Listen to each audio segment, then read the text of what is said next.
This is Farida. She's 13 years old.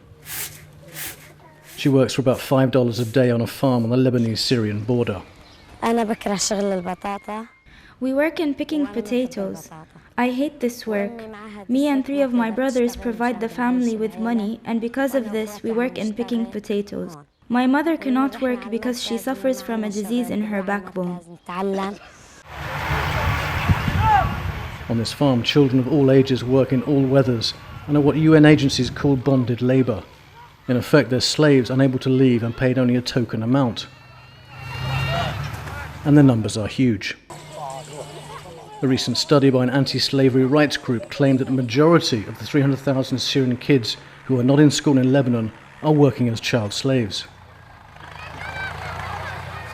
They begin to think business and money and how they will bring more money. This makes them feel like they are not young anymore, you know? They don't live their childhood anymore. But being robbed of a childhood is the least of their worries. For girls like Farida, the future holds few alternatives. Marrying young, after being persuaded perhaps by family members to accept someone, or prostitution.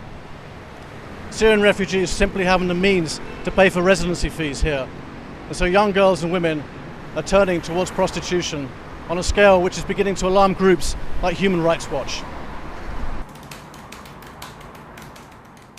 Even those refugees who have found work are not safe. Human Rights Watch has also found that many are coerced into sex by their employers. My boss said if I am willing to become his girlfriend, then he is willing to do what I want.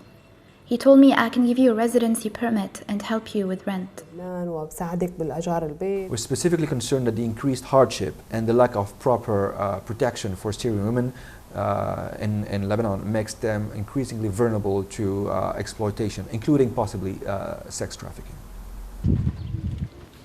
Rights groups fear that Farida, at a critical juncture in her life, will fall prey to this phenomenon. The odds are stacking up against her.